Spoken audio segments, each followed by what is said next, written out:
Hello, in this video, I will explain to you on to find out what is V1 and V2 here using nodal analysis. So our goal here is to find out what is V1 and then what is V2, right? So this is our goal.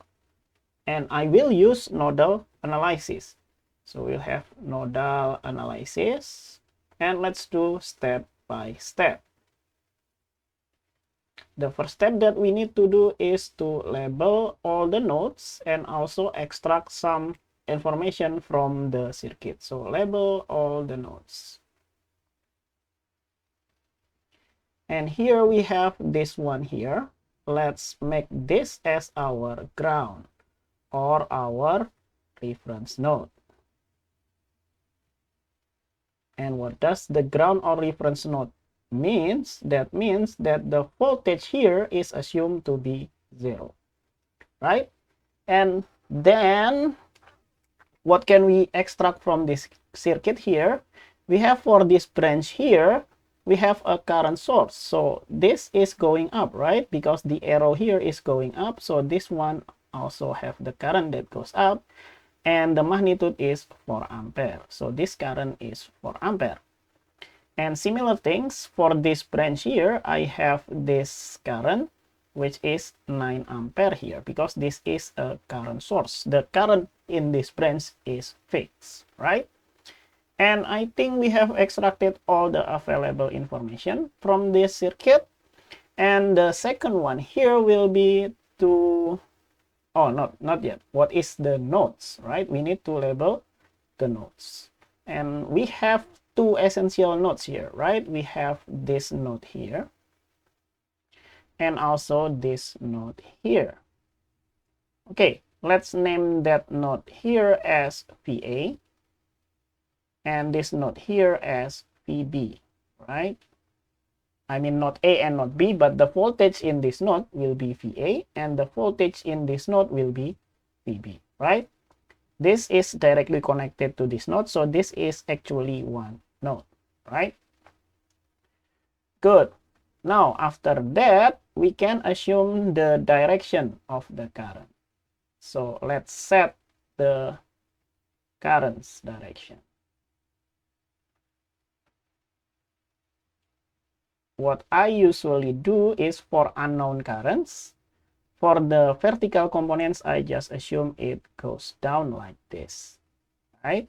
And for the horizontal component, we go to the right like this. Okay. And then after setting all the current direction, we have to do KCL here. KCL at unknown nodes. And which one is unknown nodes? We already know the voltage here. P is equal to 0. And I think that is the only one that we know. We still don't know what is VA. And we still don't know what is VB, right? So we need to do KCL at VA and KCL at VB. However, there is one big problem here. We have a voltage source here. Why that is a problem? Remember, KCL said that the sum of the current that goes in will equal to the sum of the current that goes out. The real problem is we cannot know the current that passed through this 5-volt voltage source, right? We don't know the formula. If this is a resistor, we can just use Ohm's law. If this is a current source, we can just take the value. But for voltage source, we cannot know the value of this current here. So how is the solution? So we treat this all big nodes here, which I highlighted gray, as our supernode, right? So we will have this one here as our supernode. So we have only one supernode here, not two nodes, but one supernode. So we will have to do KCL at the supernode. Okay, what does KCL say? KCL said that the sum of the current that goes in will equal to the sum of the current that goes out. Good. And let's inventarize what is the current that goes in and what is the current that goes out. The current that goes in, the first one is this one here, which is 4 ampere. So let's write 4 here. And then the other current that goes in here is this 9 ampere, right? So I'll have plus 9. And also we have this current here that goes into VB, right? So we will have plus this current here, VA. Let's use Ohm's law, VA, where the current comes from, and then VB, where the current goes. So I'll have VA minus VB. And that will be divided by the resistance between them, which is 1/3. Good, and I think we have all the currents that goes in, right? Into the supernode. We only have 3, I think. 1, 2, and 3. This one is not because this is inside the supernode, right? Good. And I think let's move on to the current that goes out from the supernode. The first current that goes out is this one also, actually, because this is also going out from the supernode, right? So, and that current is VA minus VB, because the current comes from VA and the current goes to VB, divided by 1/3. Good. And then what else? This current here and this current is, what is it? We will have VA, where the current comes from, right? Because this is connected, right? So this is also VA.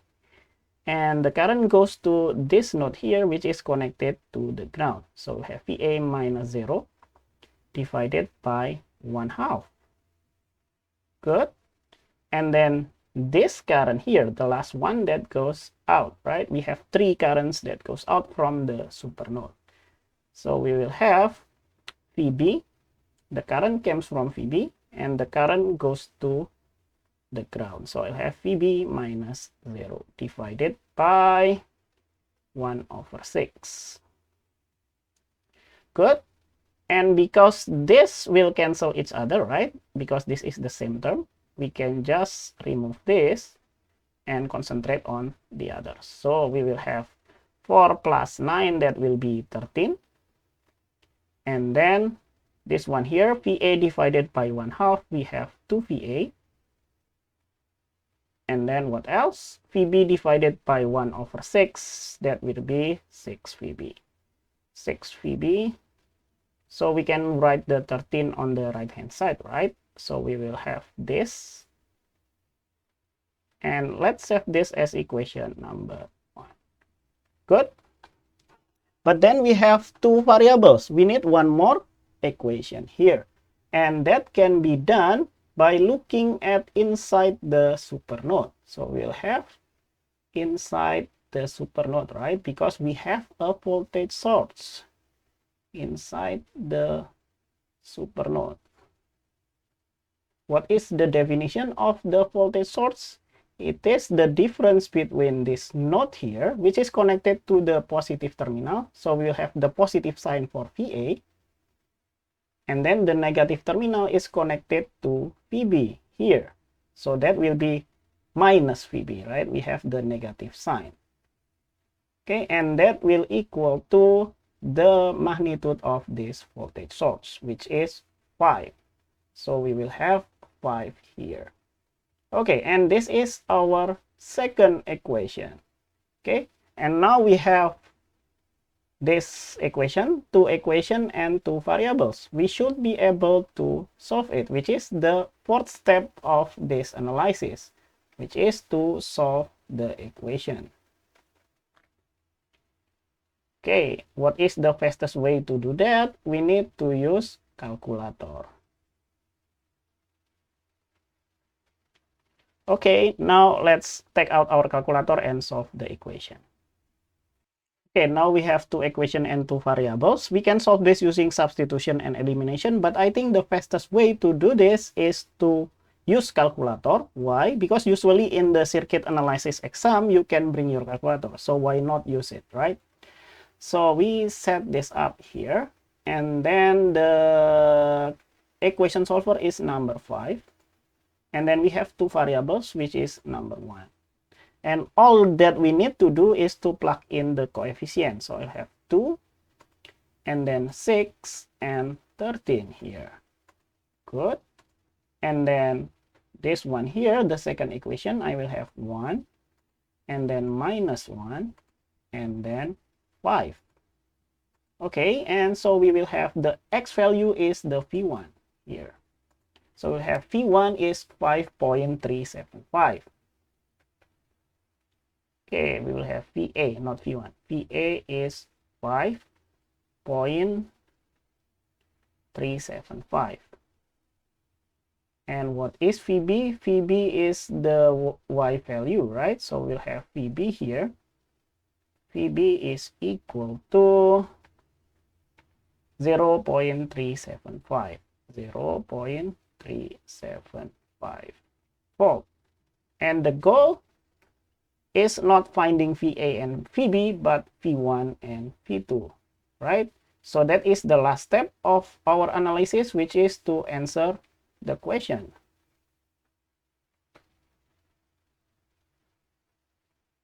Okay, the question is asking us about V1. What is V1 then?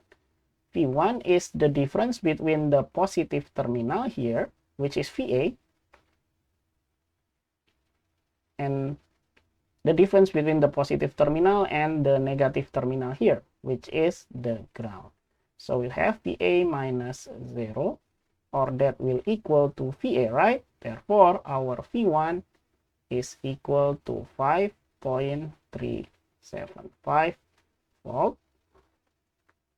And the same case for V2 here, right? The positive node is VB, and then the negative nodes is the ground. So we'll have VB minus 0. And that will equal to VB. Therefore, V2 is equal to this one, VB. So we'll have 0.375 volt. Let's put the answer, the final answer, into a box so that we know that this is the conclusion. We have V1 and V2 here. Hopefully I did not make any mistakes in my calculation. Let me know if I did. So thank you for watching. See you in the next video. Bye bye.